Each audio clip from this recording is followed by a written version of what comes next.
got there 1977, Tovshin Lamed Zayin, just before Rosh Hashanah of Lamed Ches. And the Rebbe just launched the new Miftzah. The Rebbe just launched Simchas Mos Chitim for Sukkot. And I watched the family just jump into action. The entire experience of the stock house was just about goodness and kindness in every way. So tonight we're going to hear from four people who are going to speak on kindness and how we can better our lives and increase in acts of goodness and kindness. We're going to start with Dr. Ailey Rosen, who is a doctor in Crown Heights, who does acts of goodness and kindness every single day of his life. And he witnessed the acts of goodness and kindness in the Stocks residence. Then we're going to hear from Mayor Rhodes, which will be followed by Benji Stock, and that will be followed by Abba Perlmutter. So I'm going to immediately pass over to Dr. Ailey Rosen, and Doctor, you'll speak, and then you'll give over to Mayor. Doctor, over to you.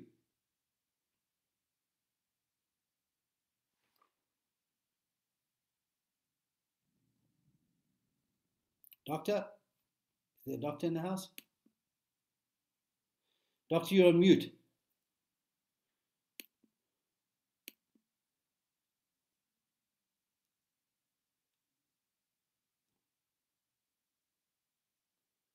Doctor?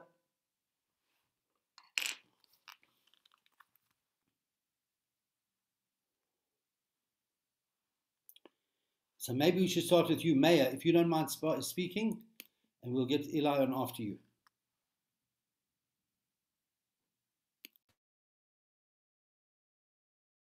Mayor, you're on mute. You need to unmute yourself. All right. Yeah, now we're unmuted. Can you hear me? Hello? Hi. Okay, I'm on. Good. So as Miriam introduced me to this, how to describe Shimshon? What story, what event occurred in all the years that I knew Shimshon Stock? What can I say in terms of his acts of kindness? As he was quite an amazing person. He was hidden, Shimshon. You couldn't really see what was behind the Shimshon Stock that we saw. And I saw, I'll tell you an event that occurred that really exposed Shimshon and Martha as well. So I used to be a public school teacher in Crown Heights, and the school that I taught in was on Montgomery, on Schenectady, Detroit, Schenectady. I used to go to the park, Prospect Park, in the springtime. And I would take my kids, you need a bus. You could walk to Prospect Park from the school. So we decided that we would walk down Montgomery Street, and the corner, I think it was Albany and Montgomery, that's where Shimshon lived, Shimshon and Martha lived.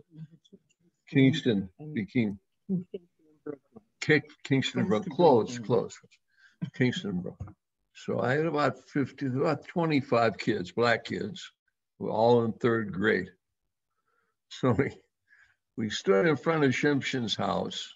It was in the morning, about 10 o'clock in the morning. And we started chanting Shimshon Stock, Shimshon Stock. And Shimshon and Martha both came out onto the porch. And these kids were just very excited to see Shimshon Stock. So he invited us up to the porch they brought out juice and cookies. And so a few of the kids were afraid to go up on the porch, but I took about maybe 15 kids up onto the porch of the Stock house for cookies and juice at 10 o'clock in the morning on a Thursday, or what was it, on Monday, whatever. And there was one little girl. So Shimshon, he saw people as people. He didn't see color. He saw the individual, and that's what made him so unique. It wasn't a stereotype. He may have acted that out or said things, but really underneath it, he saw people as and beautiful. He God's creation. That's what I always felt about Shimshon. He was very open to all men. Anyway, he sees one of the little girls on the porch, and he gets very excited. He says, "Oh, she's so cute." And he goes over to give her a big hug. And all the kids ran away, because And after all, so he felt very bad. They brought back, and they all had cookies and juice with Shimshon and Martha Stock. And that story epitomizes the way I saw Shimshon Stock and the way he was. Now, I want to introduce my wife, Miriam, who actually Shimshon and Martha were very instrumental in the shidduch itself. And because in those days, Baal Tshuva shidduchim were made on the basis of how we looked, like she was tall and I was tall, and there weren't many people in Kronites our size, so it was a shidduch. Anyway, Miriam's pushing me that she wants to say. So anyway, thank you very much. Yes. This is my wife, Miriam. So I want to tell a story about Shimshon, who I met when I first came to Crown Heights in 1974 for Pesach, and the night was very special, the night that the Rebbe came to Machon Khan, and that lunch, the girls I was staying with rushed me to the stocks for lunch. I was only from about 10 minutes at the time, and I was definitely what would be described in the vernacular of Crown Heights.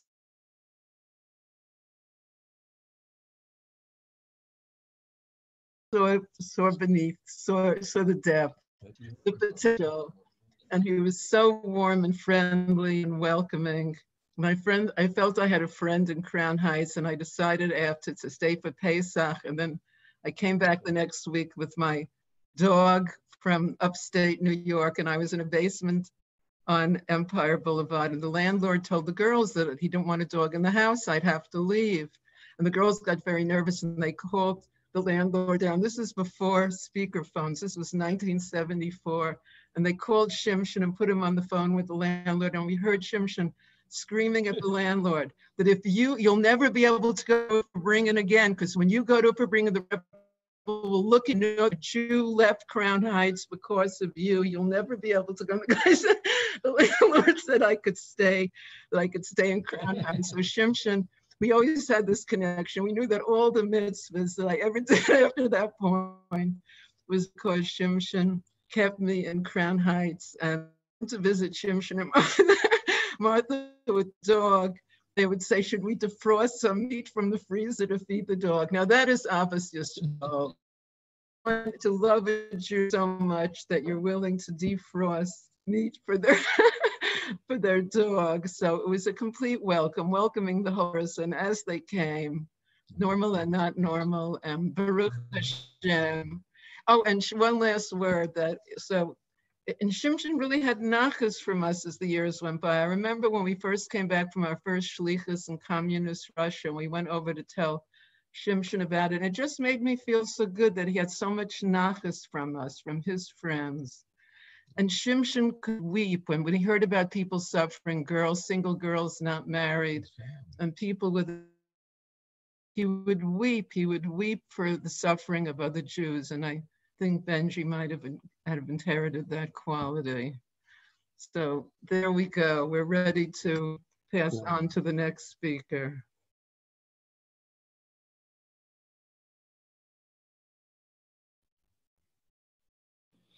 Dr. Ailey Rosen, over to you. And we want to have some practical ideas of how to better our life. Dr. Ailey, you're on mute. Dr. Ailey Rosen, you're on mute. Now can you hear me? Now we can hear you with your South African accent. We're away. Thank you, Rabbi Masinta, for hosting this this kindness seminar. I am not going to talk about Shimshon. Shimshon certainly introduced me to a type of kindness that I was not used to, but that's not what I'm going to talk about. I'm going to talk about kindness in general and just use Shimshon as a model for expressing kindness. Kindness affects three people, sort of like the opposite of Lashon Hara. Kindness certainly affects the person who receives the kindness. Kindness affects the giver of the act of kindness. And I think above all, kindness is very much part of Tikkun Olam. It's part of what we're supposed to be doing over here. And the Rebbe epitomized that. When one watches the Rebbe, when one listens to the interviews of people who had interviews with the Rebbe, people who the Rebbe attended to, our Rebbe was incredibly focused on what the person in front of him needed, and specifically in a kind way.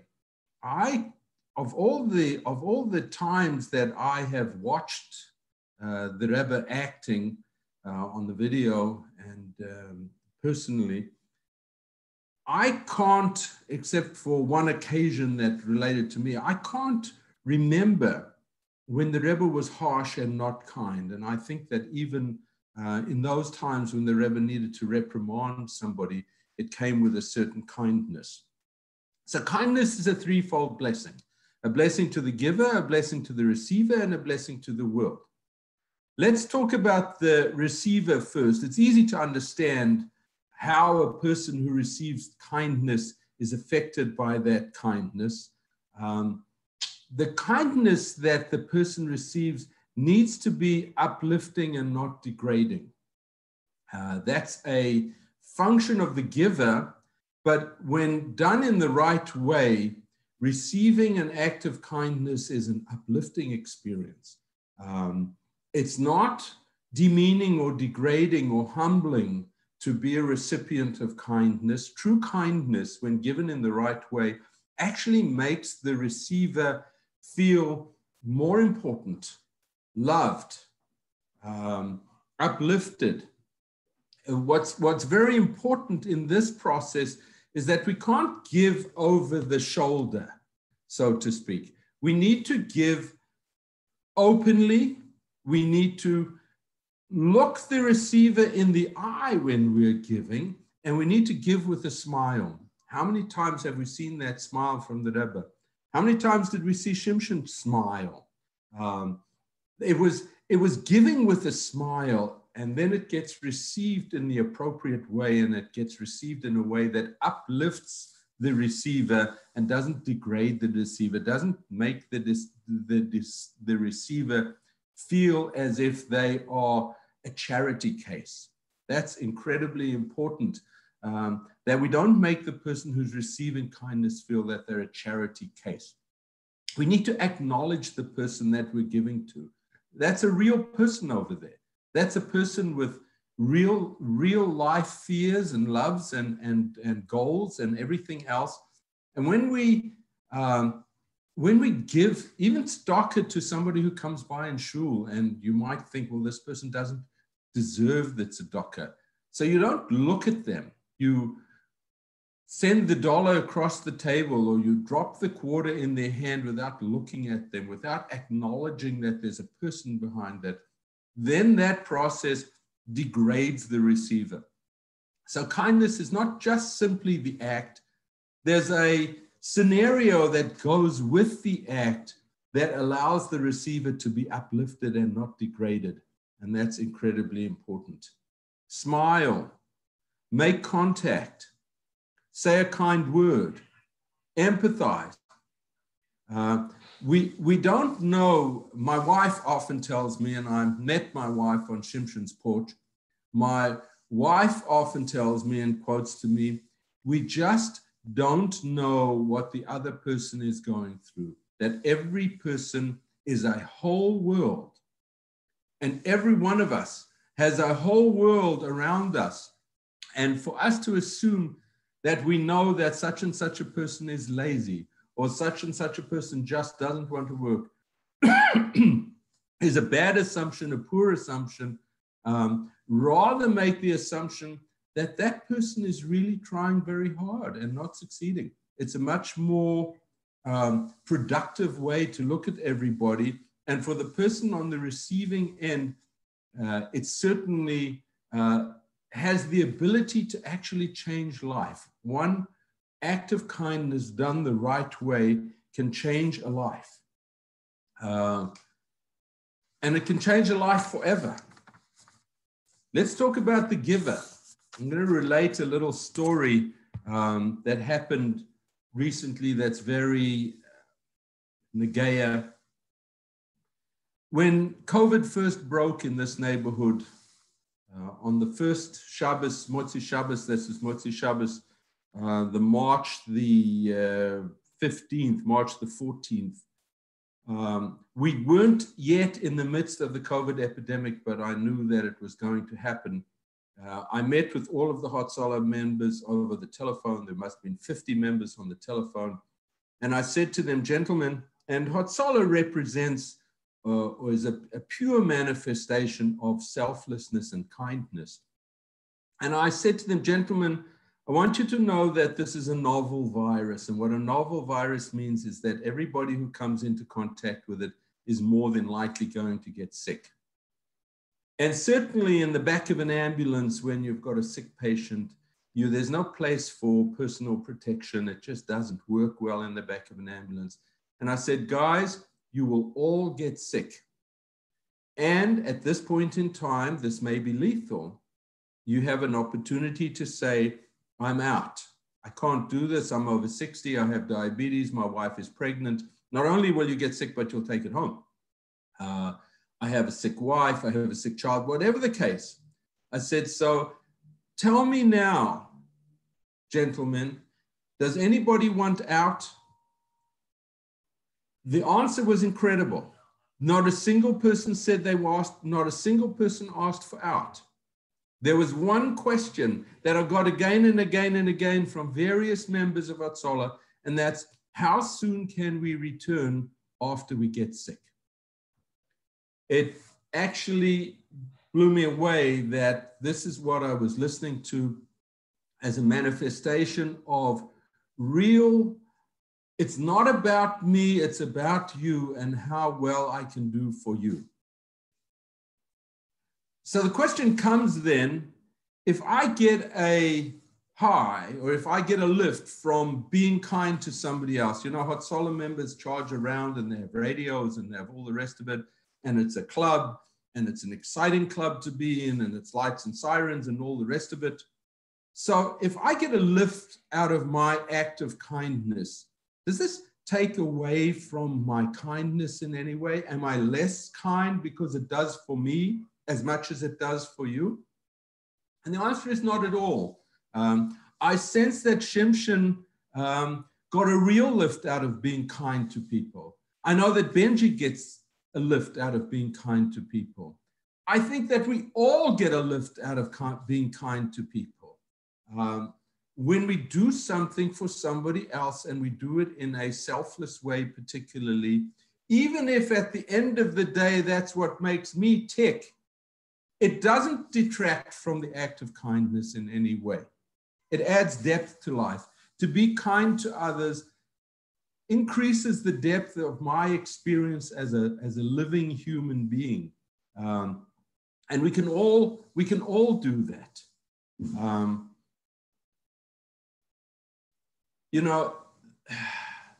There's a certain refusing to do kindness out of righteous indignation. How dare that person approach me whilst I'm in the middle of Shmona Esrei? This is not appropriate for somebody who's a bum to be asking me for money. That sense of righteous indignation, I'm going to show him, I'm going to teach him a lesson, I'm going to not be kind to him for some other side reason. Whenever that happens to me personally, I feel much worse after the interaction, and I've missed an opportunity to feel good. Righteous indignation has no place when it comes to doing good to others. That's just not appropriate. I want to talk for a moment about being kind to oneself, because that's also something. Being kind to oneself, not really taking a holiday, is not really leaving work early, is not really going to have your own special meal or doing whatever you want. That's not really being kind to oneself. I think a major part of being kind to oneself lies in forgiveness, that we carry around a tremendous amount of unnecessary baggage. We carry around stuff that hurts us, that makes us feel like the Grinch. We need to learn to forgive ourselves, and we need to learn to forgive others. When we are forgiving others and we are forgiving ourselves, that's the ultimate act of kindness to ourselves. And it's just wonderful to be able to let go of negative feelings that one carries towards another person. I think the ultimate kindness to oneself is to drop negative feelings and start to feel better. And that's quite possible to do. Lastly, I'd like to talk about what kindness does for the world. I mean, that's why we're here, aren't we? We are Chabad Hasidim. We firmly believe in Tikkun Olam, in the fact that we do affect God. God is affected by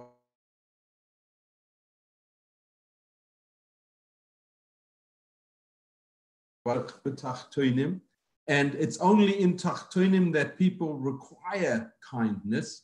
Usually kindness is associated with somebody being in an unfortunate position and requiring kindness. And that's Tachtonim.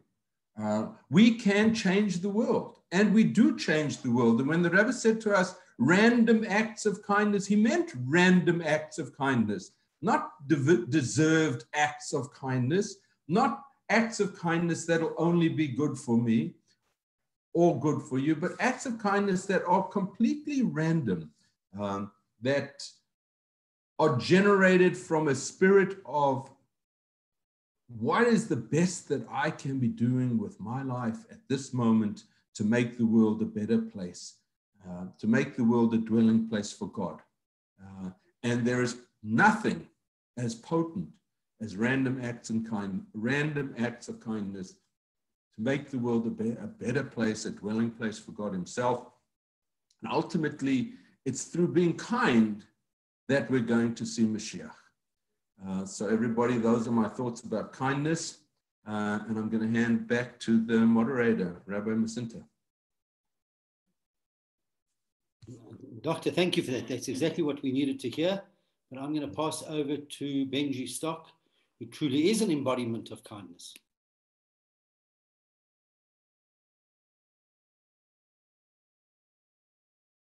Benji, you need to unmute yourself.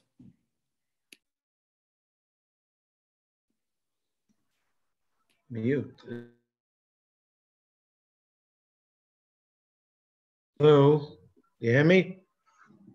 You hear me now? Is anybody speaking? Yeah, I am. Get the thing on the wall, check your ears.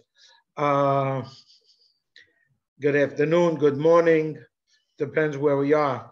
First of all, I look at the picture, and to me it's a little emotional, because Miriam was somebody I remember my father bringing home on Pesach, and actually we didn't have a couch in our house. And Miriam, I just want to show you how it means to care about a person. Miriam was up by the Seder Mechon Chan a whole night. So she came to our house after davening and she laid down. I was a little bacha, and she was this tall girl, Balchuva, not even Balchuva yet. She was just, that was the first day she came. She laid down, I stood by the door and was making fun, and my father came over and gave me a whack that I still remember. And then I have David Masinta in the other corner, who David Masinta brought Dr. Rosen to my house. So this is one big, then Miriam brought Maya, and then I have my brother-in-law in the other corner. So this is one big happy family who brings back to me a lot of emotional memories. Thank everybody for the kind words about my father. Some people said a couple of kind words about me. And a lot of people said things that I was going to touch on, but I'm going to touch on them anyway. There's two kinds of kindness how I look on. There's kindness that everybody knows about, and there's kindness that nobody knows about. And there are a lot of people that do things that nobody knows about. It's very easy to get your name in the spotlight, and today with all the computers and with all the charities, everybody's names in the light. But then there are lots and lots of people who do goodness and kindness that nobody knows about. And that is a very, very beautiful thing. I remember once taking somebody to the hospital. Someone was mentally not well, and it was on a Friday afternoon in the summer, before the summer. Everybody was in the street, and I took it to the hospital, and everybody was looking. Everybody came to me after, oh, Benji, you're such a tzaddik. It's so great. It's so beautiful. My father told me that when you go visit her in the hospital every day, then I know you did it to be good. To do it in the street in front of everybody, it's a beautiful thing. But you take care of her when nobody knows you take care of it. Then I know. And the truth is, then I used to go every day to visit this person. Nobody knew. And I used to go but that was something that my father wanted. It's not only the kindness that everybody knows about, it's the kindness that not everybody knows about. And then there's a kindness of your own house and your own family. Kindness to your wife, kindness to your children. Kindness to your children doesn't mean that you just buy them things on a computer. Be kind to your child, take them out, talk to your child nicely, be nice to your children, care for them, show them that they love you. You know, kindness is not always somewhere else. Kindness sometimes is in your own house, to your wife, to a friend, to people who you know. Make sure they have what they need. You have to have a feeling, do they need your help?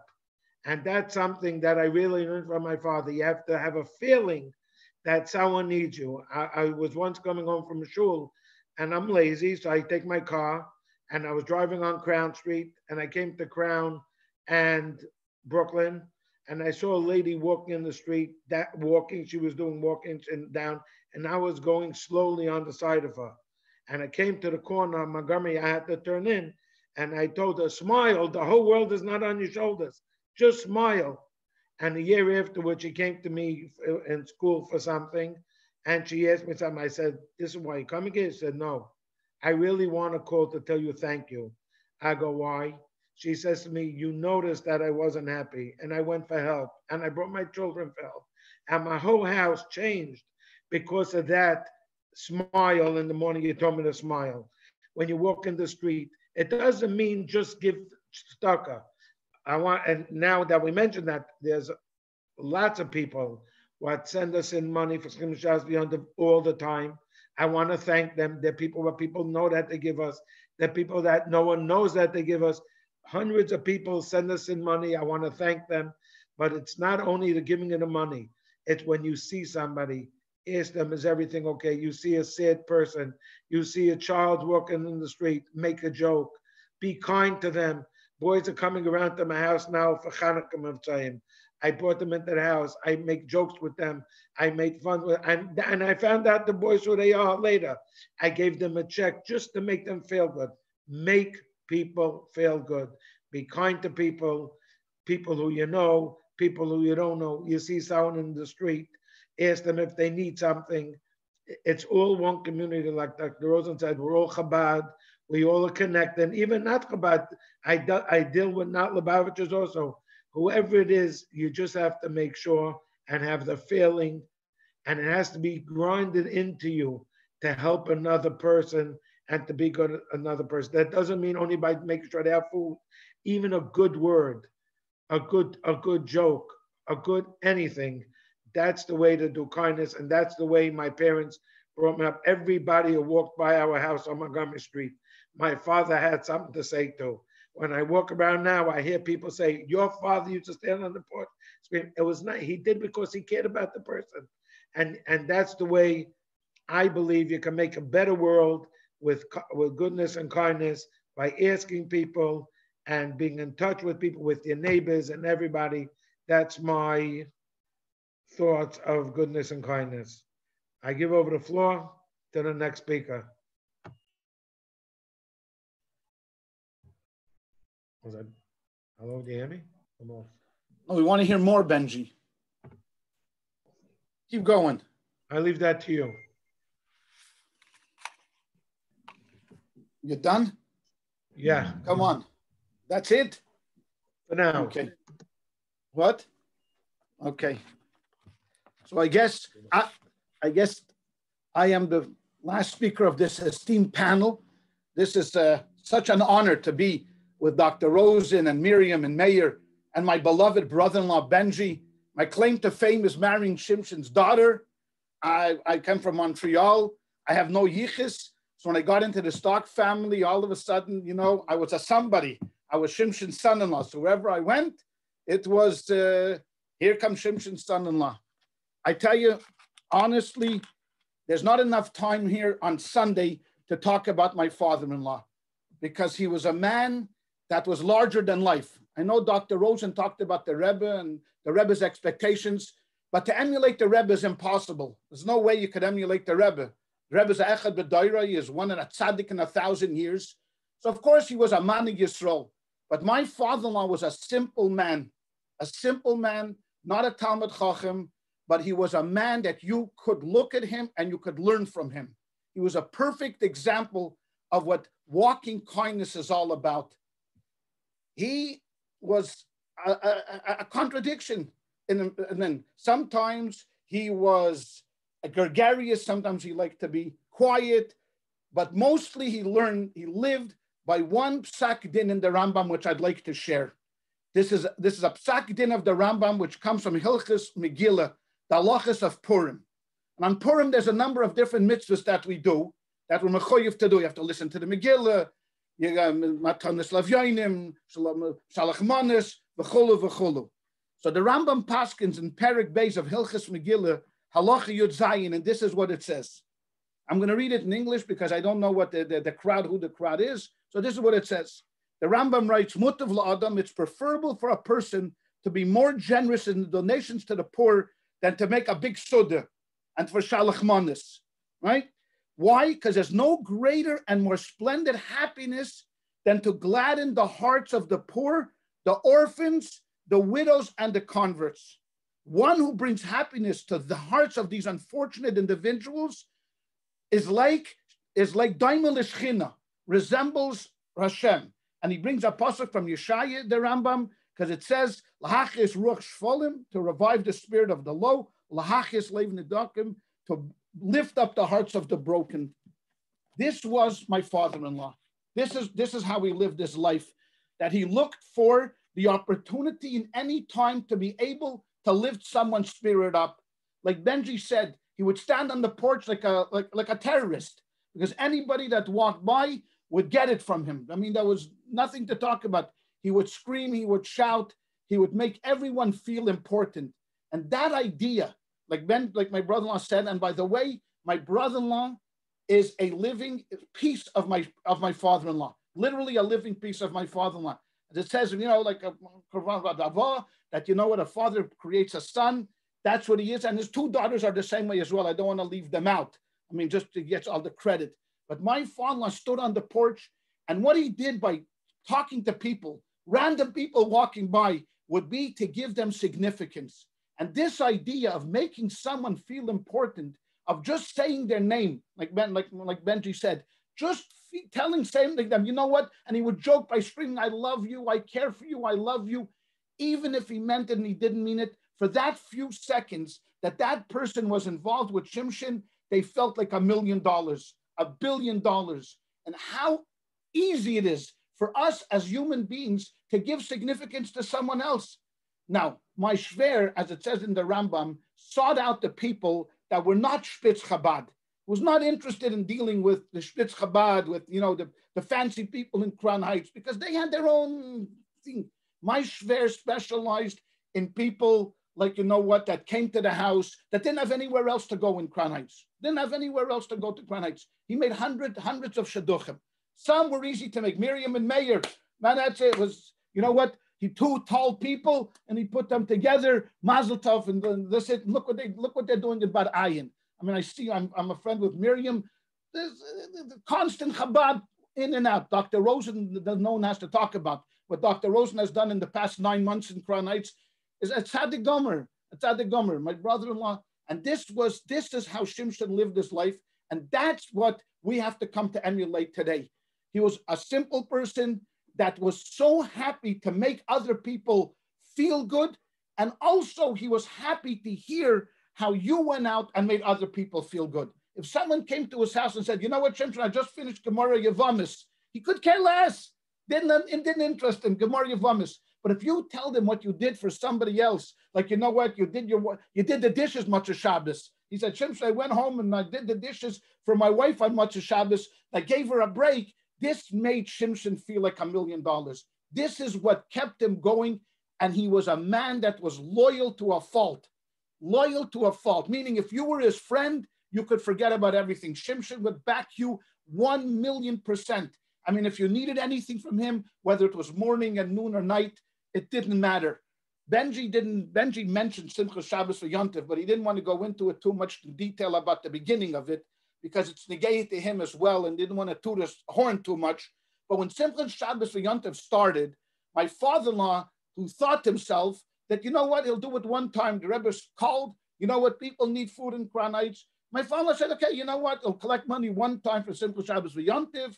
I think it was in Toshin Lamed Hey Benji, I think 75, somewhere around there, or around that period. My shver said, you know what, I'll run one time, I'll do Simcha Shabbos Yontif, and that's it. That year he raised money, he gave out, distributed food. Gamarnu, thank you, did what the Rebbe wanted to. He felt good, he went to sleep, put his head on his pillow, and that was it. Wrote into the Rebbe, this is our report. Thank you very much for the opportunity, Rebbe, and I'm closing out the account. So the Rebbe said, closing out the account? What do you mean closing out the account? It's not a one-time shot. This is something you took upon yourself, Shimshon, and that was it. My shver, who was not a guy that, you know what, Rebbe sensed to here, said to himself, oh, Rabbi said, what did I get myself into over here? What did I get into? But he was a loyal and loved the Rebbe to a fault. Loved the Rebbe to a fault. Said to himself, Benji, we're starting it. That's it. And for years, my shver and Benji went themselves to deliver the packages. My shver would drive, Benji would carry the stuff upstairs, and many places in Crown Heights don't have elevators. So these two guys on Thursday night in the car and up the stairs delivering packages. So what we're saying over here is that this is a man that we can, everybody, believe Shum Suffolk without any question whatsoever, emulate and try to see how we can make the world better. All three speakers, when you put them together, that is mamish the same thing. That, you know what, like Dr. Rosen had mentioned before, we need kindness in the world, and we need it affects us. Shimshon was that kind of a guy to be the model for how easy it is. It's not difficult. This is not asking, no one's asking anybody to start Simcha Shabbos for Yontif and run up 4 flights of stairs delivering, packages, but to make people feel good in order to go out of yourself. Just think of someone else and give a helping hand to someone else. That is the most incredible thing that we can do. And there's nothing in the world that makes the Rabbeinu Shalom feel good like Yidden helping each other out. There's nothing in the world. Gemilas Chasadim is the greatest mitzvah. Avos Yisrael, Zu Klal Gadol B'Torah. This is the most fundamental thing, and this is what my shver emulated. This is what he did, and this is what he asked both of his children and of his friends, of his colleagues, whatever it was. You knew that Shimshon is always ready to lend a hand in whatever capacity he can. Physically, he wasn't the most healthy person in the world, so to run around. But you know what? When you came into his presence, you felt that you were standing with someone, a very, very special individual, a very special person. It's to me a great chus that he's my shver, and that my children, Baruch Hashem, were able to grow up in his house and learn from him and take from him.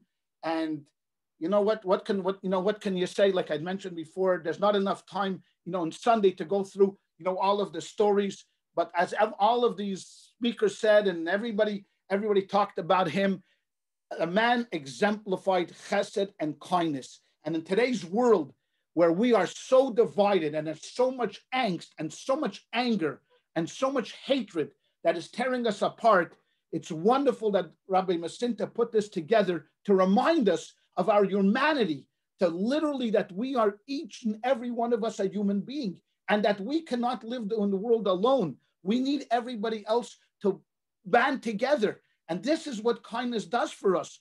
Kindness is the appeal that, we're not alone. There's someone out there worrying about us. and one and together, kolanu barcheinu vino kolanu ke'echad, that the Rebbeinu Shalom pours his brachas when kolanu ke'echad, when we're like one. And if it takes someone like Shimshon to be the poster boy of this, that's his chus. Good for him. So I hope that from this gathering that we are all here together, that it's nice to talk about memories of Shimshon. It's nice to talk about, all these things. But the parah da placha, like the Rebbe always wanted from us, that the bottom line is that from this thing, we make achlata today that we are going to talk softer, we're going to be more compassionate, we're going to care more. And especially, like my brother-in-law had mentioned, that my shver shalom bias to him was maybe the top of the rung, to make sure that you and your family, because it's easy, to run out there on Mitzrayim and to worry about that guy, 20 miles away. Okay, that's great. But to worry about the people in your home, who cares about my wife? So I make her work a little harder. Or my kids. To my shver, this was Aveira number one. Not to take care of the people that you are responsible for. That was the worst thing for my shver.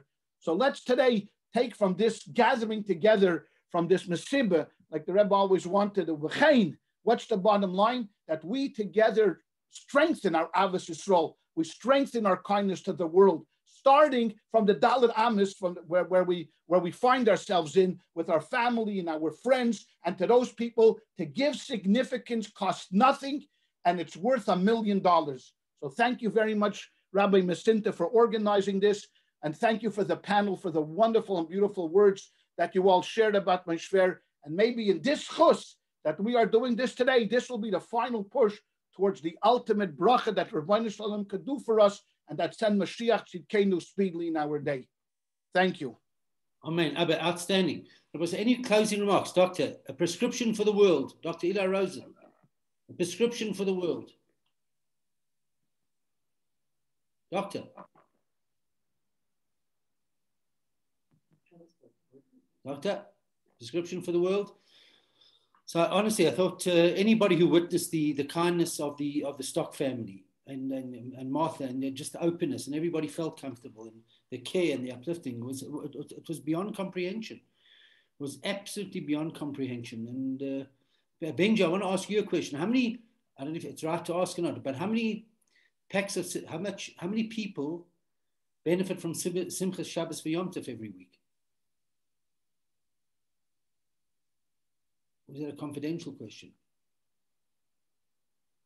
Benji, you're on mute. 1 minute. Am I on now? Yeah. Yes. Between 80 and 100 families now weekly. And I also, by the way, remember when you and your father started, and it's beyond comprehension. So as the Rebbe said, that please God, through increased acts of goodness and kindness, will bring about these Galas and Mashiach.